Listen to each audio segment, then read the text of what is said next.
લાલજી, લખનલાલજી અને શત્રુઘ્નલાલજી એમ ક્રમથી મહારાજ દશરથને ત્યાં 4 દીકરાઓનો જન્મ થયો છે. બોલીએ રામચંદ્ર ભગવાન કી જય. તો બોલો માન્યરાજ રામચંદ્ર ભગવાન કી જય.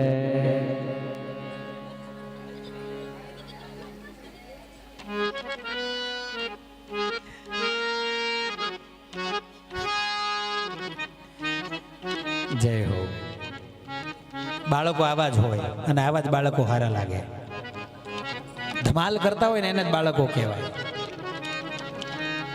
છાનમુના બહેર્યા હોય ને પછી આગળ જઈને મીંઢા થાય. હા, અને પછી એનાથી આગળ જાય ને પછી કોઈનું ના માને ત્યાં સુધી બધું બોલ્યા વગર નક્કી કરી લીધું હોય.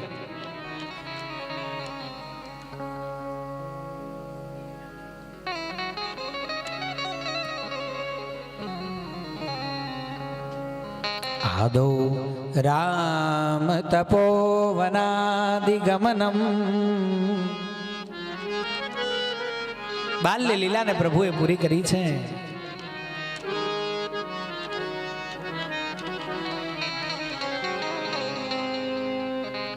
કારણ કે સૌથી મોટો છે ને આ જગતમાં સમય છે. સમયથી મોટું કાંઈ નહીં.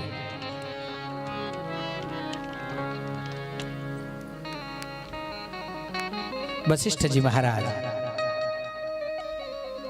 પોતાની સાથે બંને દીકરાઓને માગીને લઈ ગયા છે. કેટલાય દૈત્યોનો સંહાર કર્યો છે. પાછા નગરમાં પધાર્યા છે. વળી પાછા વશિષ્ઠજી લઈ ગયા છે.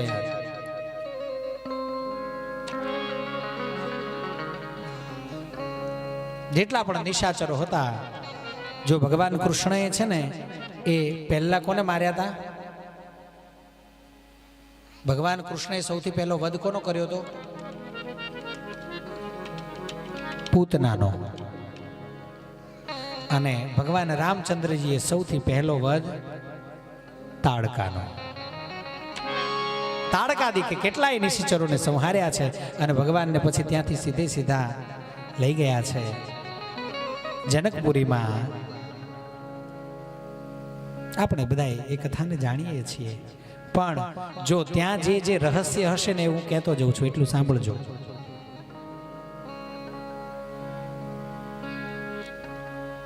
મહારાજ જનક છે ને એ યોગનિષ્ઠ આત્મા છે.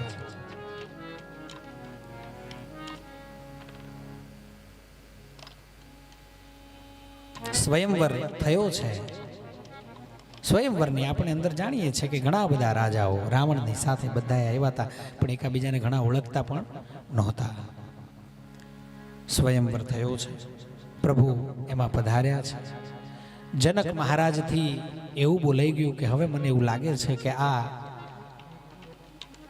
ધરતી વીર વિહોણી થઈ ગઈ છે. એટલે મને લાગે છે કે ક્ષત્રિયો કોઈ રહ્યા નથી.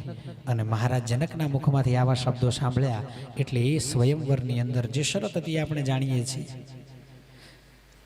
એ ધનુષને ખાલી ઊંચું કરવાનું હતું અને ઊંચું થઈ જાય તો પ્રત્યંતા ચડાવી દેવાની હતી ને. કારણ કે એ ધનુષથી જાનકીજી રમતા હતા. જય જય ગિરિવર રાજ કિશોરી. આહા, ભવાનીએ ભગવતીએ ભવાનીની સ્તુતિ કરી છે. લો વિચાર કરો. પરસ્પર ધ્યાયિત. પણ મહારાજ જનકથી એવું બોલાયું એટલે લક્ષ્મણજીથી રહેવાયું નહીં અને કહી દીધું ઉભા રહી જજો મહારાજ. બસ સાંભળો, ન બોલવાનું ન બોલશો. વીર વિહોણી ધરતી એટલે તમે કહેવા શું માંગો છો? આખાય ઉદધી એટલે સમુદ્રને ઊંધો કરી નાખો.